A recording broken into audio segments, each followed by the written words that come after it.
ओम शांति 26/2/2024 प्रातः मुरली ओम शांति बाप दादा मधुबन। बाबा बोलेছে মিঠে बच्चे टीचार हलो विदेही। आमादेर टीचार जे शिव बाबा से विदेही, ताई यादेर मेहनत करते हबे। याद करते करते जखन परीक्षा सम्पूर्ण हये जाबे तखन घरे चले जाबे। प्रश्न, बाच्चादेर यादे थाकार मेहनत करते हय, कोन धोकाय कखनो आसा उचित नय। ताई बाबा प्रश्न करछे बाच्चादेर तो यादे थाकार मेहनत करते हबे, तो कोन धोकाय कखनो बाच्चादेर आसा उचित नय। उत्तर, आत्मार साक्षात्कार हलो, झिलमिल देखलो, एते कोनो लाभ नेই। एरकम ना जे साक्षात्कारेर द्वारा বা বাবার দৃষ্টি পড়লে কোনো পাপ কেটে যাবে বা মুক্তি পেয়ে যাবে, না, এটা তো আরোই ধোকায় থেকে যাওয়া। ইয়াদের মেহনত করো, মেহনতের দ্বারাই কর্মাতীত অবস্থা হবে। এরকম নয় যে বাবা দৃষ্টি দিলেই তোমরা পাবন হয়ে যাবে। এতে মেহনত করতে হবে। কিসের মেহনত? ইয়াদের। ওম শান্তি। रूहानी बाबा बसे रूहानी बाच्चादेर बोझाय, पढ़ाय और जोग शेखाय। जोग कोनो बड़ो ब्यापार नय। जेरकम बाच्चारा पढ़े तो निश्चय टीचारेर साथेई जोग थाके जे आमाके अमुक टीचार पढ़ाय निजेर समान बानानोर जोन्नो। एम अबजेक्ट तो थाके ना, बोझे जे अमुक दरजा पर रहे है आमी अमुक क्लासे पढ़ी। एते टीचारेर बलार दरकार नेই जे आमार साथे जोग लागाओ। অটোমেটিক্যালি যে পড়ায় তার সাথে যোগ থাকে। সারাদিন তো আর সে পড়ায় না, वो जन्म जन्मांतर तो पढ़ते आए हैं, तो সেই পড়া তো তোমরা জন্ম জন্মান্তর ধরে পড়ে আসছো, প্র্যাকটিস হয়ে যায়। আর এখানে তো তোমাদের একদম নতুন প্র্যাকটিস। এই দেহধারী টিচার না, শিব বাবা দেহধারী টিচার না, শিব বাবা তো হলো বিদেহী টিচার, যে প্রত্যেক 5000 বছর পরে যাকে তোমরা পাও। নিজে সে বলে যে আমি তোমাদের দেহধারী টিচার নই, তার জন্যই তো ইয়াদ থাকে না। নিজেকে আত্মা ভাবতে হবে যে আমাকে পরম পিতা পরমাত্মা টিচার পড়াচ্ছে। টিচারকে অবশ্যই ইয়াদ করতে হবে যতক্ষণ না পরীক্ষায় পাশ হবে। ইয়াদ করতে করতে পরীক্ষায় পাশ হয়ে যাবে, তারপরে নিজের ঘরে চলে যাবে। পরীক্ষা পুরো হলে ড্রামা ফিনিশ হয়ে যায়। তারপরে তোমরা বাচ্চারা জানো যে আমাদের আত্মার মধ্যে তো 84 জন্মের পাঠ ভরা আছে, যেটা আমাদের বাজাতেই হবে। এটাও এখন তোমরা জেনেছো, পরে সেইখানে এইটা মনে থাকবে না। এইখানে তোমরা সারা নলেজ পাচ্ছ। টিচারই বসে সারা নলেজ বাচ্চাদের বোঝায়। বাবা কি বলে যে এই নলেজ বোঝো, বুঝতে থাকো, আর ইয়াদেও অবশ্যই থাকতে হবে। ঘড়ি ঘড়ি বাবা বলে মন মনা ভব। বাবা কি বলে? ঘড়ি ঘড়ি মনে মনে আমাকে ইয়াদ করো। মন মনা ভাবের অর্থ এটা। বাচ্চারা ভাবে অক্ষরটা তো একদম ঠিক। বাবা নিজে বলে আমাকে ইয়াদ করো তো বিকর্ম বিনাশ হবে। এতে টাইম তো লাগে, নিজের চেকিং নিজেই করতে হবে। যেরকম পড়াতে অন্যান্য সাবজেক্ট হয়, হিস্ট্রি, হিসাব কিতাব মানে অ্যাকাউন্ট, সায়েন্স আদি, স্টুডেন্টরা বোঝে যে আমি কতটা পাস হব। তোমাদের বাচ্চাদের বুদ্ধিতে আছে যে আমরা এত এত মার্কসে পাস করব। নিজেকে দেখা উচিত যে আমি বাবাকে ভুলে তো যাই না। অনেকে লেখে বাবা মায়া ঘড়ি ঘড়ি ভুলিয়ে দেয়। অনেক মায়ার তুফান আসে, বিকল্প আসে, না বোঝার কারণ লেখে যে বাবা এতে পাপ তো লাগে না। এইরকম সংকল্প বিকল্প আসতে থাকে। দেখলেই খেয়াল আসে যে এই করি, এতে পাপ তো লাগে না। তো কাউকে দেখলেই অনেক রকমের খেয়াল আসে, তাই বাবাকে আবার বলে বাবা এতে পাপ তো লাগে না। বাবা বলে না, পাপ তখন হবে যখন কর্মেন্দ্রিয় দ্বারা বিকর্ম করবে। বাবা বারবার বোঝাতে থাকে। বাচ্চাদের জ্ঞান তো আছে, এটাও জানে যে বিষ্ণু আর শ্রীকৃষ্ণকে সুদর্শন চক্র কেন দেখিয়েছে। দেখায় অকাসুর বকাসুরকে মেরেছে, এখন মারার তো ব্যাপারই নেই, এটা তো নিজের পাপ কাটার ব্যাপার। শিব বাবাকেও বলে না সুদর্শন চক্রধারী, তার মধ্যে সারা চক্রের জ্ঞান আছে। আত্মারা বাবার থেকেই এই জ্ঞান পেয়েছে যে সৃষ্টিচক্র কি করে ঘোরে। সুদর্শন চক্র ধারণ করে নিজের পাপকে ভস্ম করতে হবে। জ্ঞানকে ধারণ করে বাবাকে ইয়াদ করো, বাবাকে ইয়াদ করলেই বিকর্ম বিনাশ হবে। প্রত্যেককে নিজের জন্যই মেহনত করতে হবে। এই রকম নয় যে বাবা দৃষ্টি বসে দেবে যাতে তার পাপ কেটে যায়। বাবা বসে এই রকম ধান্দা করে না। ইউ তো সবকো দেখেঙ্গে হি, বাবা তো দেখবেই সবাইকে। দেখলে বা জ্ঞান দিলে বিকর্ম বিনাশ হয় না। বাবা তো রাস্তা বলে যে এই রকম করো, তাহলে বিকর্ম বিনাশ হবে, শ্রীমত দেয়। বাবা বলছে ভাবো বাবা এসেছে, আত্মা ভেবে দেখে, এই রকম না। তা বাবা এসে আমাদের আত্মা রূপেই দেখে, তার মানে এটা না যে এতে আমাদের পাপ কেটে যাবে, না, পাপ কাটে নিজের মেহনতে। এই রকম বাবা बैठ करे तो ये एक धंधा हो जाए। এরকম বাবা যদি এসে বসে দৃষ্টি দেয় আর পাপ কাটাই, তাহলে তো এটা একটা ধান্দা হয়ে গেল। বাবা বোঝায় এই রকম তোমরা নিজের বাবাকে ইয়াদ করো। বাবাই তো শ্রীমত দেয়, মেহনত নিজেকেই করতে হবে। অনেকে ভাবে অমুক সাধু সন্ন্যাসীর দৃষ্টি ব্যাস কাফি, কৃপা আশীর্বাদ নিতে নিতে নিচেই নেমেছে, তারা কি কৃপা করবে? তারা তো নিজের ব্রহ্ম মহতত্ত্বকেই ইয়াদ করে। বাবা তো পরিষ্কার রাস্তা বলে দেয় যে এইরকম করো। গায়ও না নঙ্গে আয়ে নঙ্গে জানা হে, কোনো অঙ্গ ছাড়া আসিনি, মানে অঙ্গ ছাড়া এসেছি না, অঙ্গ ছাড়া এসেছি আত্মা, আবার অঙ্গ ছাড়াই যাব। এই গায়ন এই সময়ের। বাবা হলো ভার্সন, তো বাবার ভার্সনটাই আবার ভক্তিতে কাজে আসে, তাই না? বাবার কথাগুলোই ভক্তিতে ওরা বানায়। এখন বাবা বলে আমাকে স্মরণ করো তো বিকর্ম বিনাশ হবে। বাবা তো শ্রীমত দেয়, বা এটাই ড্রামার মধ্যে পার্ট আছে তার। একেই মদত বলো বা ড্রামা অনুসারে শ্রীমত বলো, বাবাকে মত দিতেই হয়। বাবা বলে নিজেকে আত্মা ভাবো।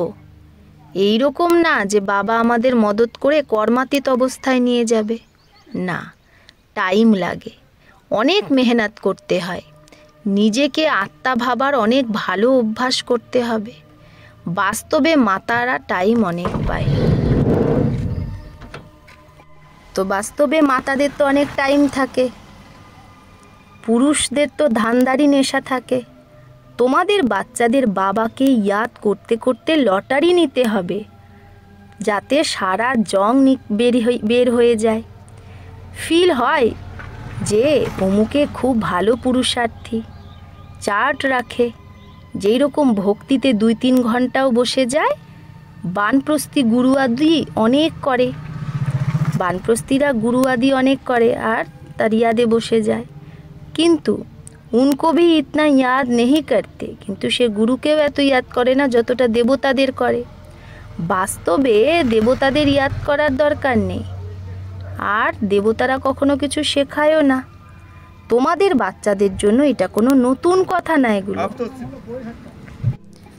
আর লাখ লাখ বছরেরও কোনো ব্যাপার না। বাবা তো আসেই তখন যখন স্থাপনা আর বিনাশের কার্য হয়। বাচ্চারা জানে এই বিনাশ তো কল্পে কল্পেই হয়, কল্প আগেও হয়েছিল। তোমরা লেখো যে 5000 বছর আগেও এরকম হয়েছিল। বাবা নিজের সাথে মেলার যে রাস্তা বলে, এটা কোনো নতুন কথা নয়। বাবা বলে আমি কল্পে কল্পে এসে রাস্তা বলি।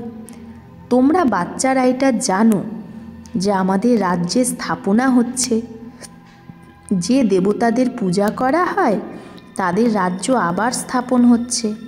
5000 বছরের চক্র এটা, যেটা ঘুরতেই থাকে। মানুষ বাইরে হো যাতে হে, মানে শুনতেই পায় না বাবার এই জ্ঞান, কানেই ঢোকে না। মায়ার মতে সবাই চলে।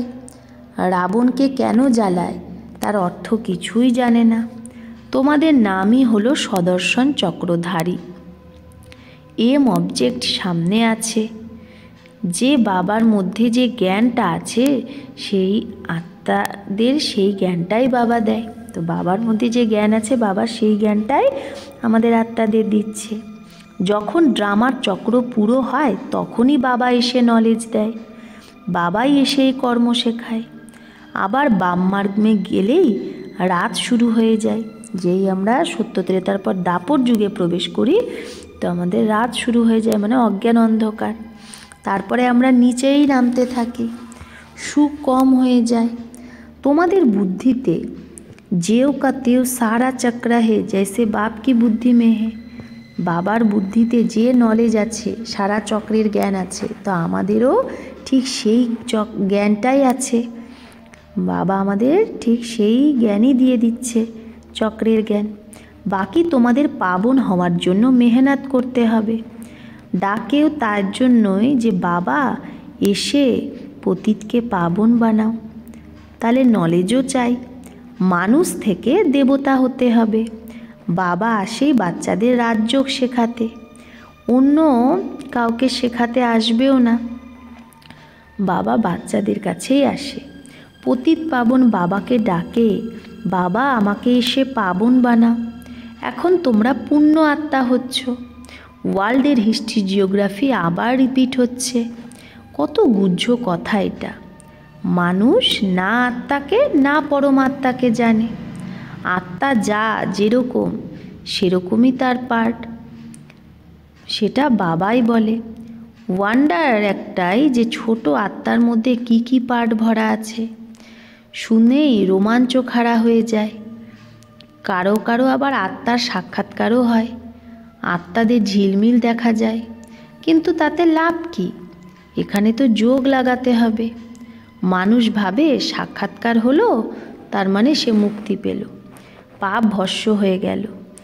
তো এটা তো আরোই ধোকায় চলে যাওয়া। বাবা তো প্রত্যেক কথা বোঝাতে থাকে, বলে তোমাদের গুহ্য কথা শোনায়। তোমাদের বুদ্ধিতে সারা চক্রের জ্ঞান আছে। ব্যাস বাবাকে আর চক্রকে ইয়াদ করতে হবে, টিচারকেও ইয়াদ করতে হবে, নলেজকেও ইয়াদ করতে হবে। ইয়াদ করতে করতে ড্রামা অনুসারে কর্মাতীত অবস্থাকে পেয়ে যাবে। যেরকম নঙ্গে আয়ে থে, কোনো অঙ্গ নিয়ে আসিনি, সেরকম অঙ্গ ছাড়াই আবার যেতে হবে। তোমরা দৈবী সংস্কার নিয়ে যাও। সত্যযুগে কোনো নলেজ নেই, একে বলা হয় সহজ ইয়াদ। তো সত্যযুগে জ্ঞানের দরকার নেই, এই ইয়াদটাকে কি সহজ ইয়াদ। যোগ অক্ষরে মানুষ কনফিউজড হয়ে যায়, সেটা তো হলো হঠযোগী। সহজ যোগ তো বাবাই শেখায়। আগে শুনতে গীতার ভগবান সহজ যোগ শিখিয়েছিল, কিন্তু তাকে জানতে না, 100% মিসআন্ডারস্ট্যান্ড করে দিয়েছে, যার দ্বারা মানুষ পতিত হয়ে গেছে। অনেক মত আছে। গৃহস্থ ব্যবহারে যারা থাকে তাদের জন্যই এই গীতা শাস্ত্র। তোমরা হলে প্রবৃত্তি মার্গের। প্রথমে তোমাদের পবিত্র প্রবৃত্তি মার্গ ছিল, এখন অপবিত্র হয়ে গেছে। এখন আবার পবিত্র হতে হবে। বাবা তো এভার পিওর, সে আসেই শ্রীমত দিতে। বাবা বলে এই সময় সবাই তমপ্রধান হয়ে গেছে, প্রথমে শতপ্রধান ছিল। যেরকম আমরাও প্রথমে শতপ্রধান ছিলাম, তারপরে তমপ্রধান হয়েছি। যেই আসে পোপ পাদ্রী আদি, প্রথমে তারা সবাই শতপ্রধান থাকে, তারপরে অ্যাডিশন হতে হতে সারা ঝাড় তমপ্রধান হয়ে যায়। এখন তো জর্জরীভূত অবস্থা। তোমরা বাচ্চারা বোঝো আমরাই শতপ্রধান ছিলাম, আবার আমরাই নাম্বারবার তমপ্রধান হয়েছি, আবার শতপ্রধান হতে হবে, নাম্বারবারই হতে থাকবে। ড্রামা অনুসার ডিটেল তো অনেক আছে। যেরকম বীজ আছে, সেই বীজ জানে কি করে ঝাড়টা বেরোয়। এই মানুষ সৃষ্টির ঝাড়ের রহস্য বাবাই বলে। বাগবানও বাবাই না, বাগানের মালিক, জানে আমার বাগ মানে আমার বাগান কত ভালো ছিল। বাবার তো নলেজ আছে না, কত ফার্স্ট ক্লাস ক্ষুধার বাগিচা এটা ছিল। এখন তো বাবা বলছে এটা শয়তানি বাগিচা হয়ে গেছে। শয়তান বলা হয় রাবণ রাজ্যকে, যেখানে যেখানে সেখানে মারামারি লেগে আছে। এখন বাকি যে অ্যাটমিক বোম আছে, সে वो भी तैयार कर बैठे हैं, সেগুলো তৈরি করে বসে আছে। সবাই বোঝে যে এগুলো কোনো রাখার জিনিস না, এর দ্বারা বিনাশ তো অবশ্যই হবে। যদি বিনাশ না হয় তাহলে সত্যযুগ কী করে আসবে? এটা তো একদম পরিষ্কার। বলে দেখায় মহাভারত লড়াই লাগবে, দেখায় যে মহাভারত লড়াই লেগেছিল, 5 পাণ্ডব মাত্র বেঁচে গেছে, তারাও আবার গলে মরেছে, কিন্তু রেজাল্ট কিচ্ছু নেই। এটাও ড্রামা বানানো, যে বাবা বসেই বোঝায় ভারতকেই লুটেছে, এখন আবার সেটাই রিটার্ন দেবে, লাস্ট পর্যন্ত দিতে থাকবে, তাই না? এই যে বাইরের দেশগুলো ভারতকে লুটেছে, এবার তারাই আবার রিটার্ন দিচ্ছে লাস্ট অবধি। এটাও তোমরা জানো বিনাশে সব কিছু শেষ হয়ে যাবে। যখন আমাদের রাজ্য ছিল তো অন্য কারো রাজ্য ছিল না। হিস্ট্রি মাস্ট রিপিট, হিস্ট্রি আবার রিপিট হবে। ভারত আবার হেভেন হবে, লক্ষ্মীনারায়ণের রাজ্য হবে, আর কোনো খণ্ড ওখানে থাকবেই না। এখন হলো কলিযুগের অন্ত, তারপরে এই লক্ষ্মীনারায়ণের রাজ্য আবার আসবে, আবার আমরা এই লক্ষ্মীনারায়ণ হব। বাবা বলে আমি আসি রাজযোগ শেখাতে, কল্পে কল্পে অনেকবার তোমরা মালিক হয়েছ, মানে অনেকবার আমরা সত্যযুগে দেবী দেবতা হয়েছি। তো লক্ষ্মীনারায়ণের তো সারা বিশ্বে রাজধানী ছিল, বড় আকালমান থে, বুদ্ধিমান। এটার বাবা বলছে তাদের বুদ্ধি এত ভালো ছিল যে সত্যযুগে তাদের উজির আদি এদের থেকে রায় নেওয়ার কোনো দরকারই হতো না। এইটা ড্রামা বানানো আছে, আবার রিপিট হবে। শ্রীকৃষ্ণের মন্দিরকে বলে সুখধাম, শিব বাবা এসে সুখধাম স্থাপন করে। সে নিজে বলে ক্রাইস্টের 3000 বছর আগে ভারত স্বর্গ ছিল। প্রথমে এক ধর্ম ছিল, তারপরে অন্যান্য ধর্ম আসে। বাচ্চাদের ওয়ান্ডার খাওয়া উচিত যে বাবা আমাদের বাদশাহী কি করে দেয়, বাবা এসে ভক্তির ফল দেয়, কত সহজ।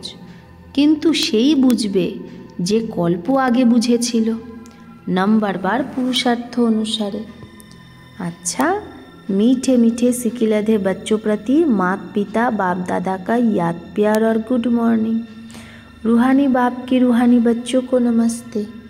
हम रूहानी बच्चों की रूहानी माता पिता बाप दादा को याद प्यार गुड मॉर्निंग और नमस्ते नमस्ते नमस्ते। शुक्रिया बाबा, आपको लाख लाख शुक्रिया। धारणार जन्य मुख्य सार।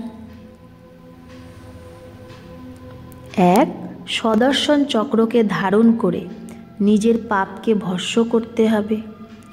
सम्भाल करो, तो बाबा बोलছে সামলাও যে কর্মেন্দ্রিয় দ্বারা কোনো পাপ কর্ম যেন না হয়। কর্মাতীত হওয়ার জন্য নিজে মেহনত করো। 2, সাক্ষাৎকারের আশা রেখো না। সাক্ষাৎকার করলে মুক্তি পাওয়া যাবে না, পাপ কাটবে না, সাক্ষাৎকারে কোনো লাভ নেই। জং তখনই বেরোবে যখন বাবা আর নলেজকে ইয়াদ করবে। বরদান, চেহারা দ্বারা সর্বশ্রেষ্ঠ প্রাপ্তির অনুভব যে করায় সেই সর্বপ্রাপ্তি সম্পন্ন ভব। তো চেহারা দ্বারা সর্বশ্রেষ্ঠ প্রাপ্তির অনুভব করায় যে সেই সর্বপ্রাপ্তি সম্পন্ন ভব। সঙ্গম যুগে তোমাদের ব্রাহ্মণ আত্মাদের বরদান হলো সর্বপ্রাপ্তি সম্পন্ন ভব। এই রকম বরদানি আত্মার মেহনত করতে হয় না। অনেক তার চেহারার চমকই বলে যে এ কিছু পেয়েছে, এ প্রাপ্তিস্বরূপ আত্মা। তাহলে যে আত্মা রোজ বরদান নেয় কি যে সর্বপ্রাপ্তি সম্পন্ন ভব, তাহলে তার চেহারার চমকই বলে দেবে যে সব কিছু পেয়েছে। কোনো কোনো বাচ্চার চেহারা দেখে লোক বলে যে লক্ষ্য তো উঁচু, এদের ত্যাগও অনেক উঁচু, তাই না? অনেক বাচ্চার চেহারা দেখে মানুষ কি বলে, যে এদের লক্ষ্য কত উঁচু আর এদের ত্যাগও অনেক উঁচু। ত্যাগ তখনই দেখা যায়, লেকিন ভাগ্যে নেই। তো বাবা কি বলছে, যে অনেকের ওই ত্যাগটাকেই বেশি দেখা যায়, কিন্তু সে যে কি ভাগ্য পেয়েছে সেটা দেখতে পায় না তার চেহারায়। যখন সর্বপ্রাপ্তির নেশায় থেকে নিজের ভাগ্য দেখাবে, তো সহজেই সবাই আকর্ষিত হয়ে আসবে। তাহলে বাবা বলছে ত্যাগের ভাগ্য দেখালে হবে না, তোমার সর্বপ্রাপ্তির নেশার ভাগ্য তোমার চেহারায় যদি লোকে দেখে, তবেই তোমার প্রতি সহজেই আকর্ষিত হবে, সেই রুহানিয়াতের ওপর আকর্ষিত হবে। স্লোগান, যেখানে উমঙ্গ উৎসাহ আর এক মতের সংগঠন আছে, সেখানে সফলতা আছেই আছে। তো যেখানে উমঙ্গ উৎসাহ আর একমতের সংগঠন আছে, যে সংগঠনে উমঙ্গ উৎসাহ থাকে আর একমত, সেখানে সফলতা পড়ে আছে। আচ্ছা, ওম শান্তি।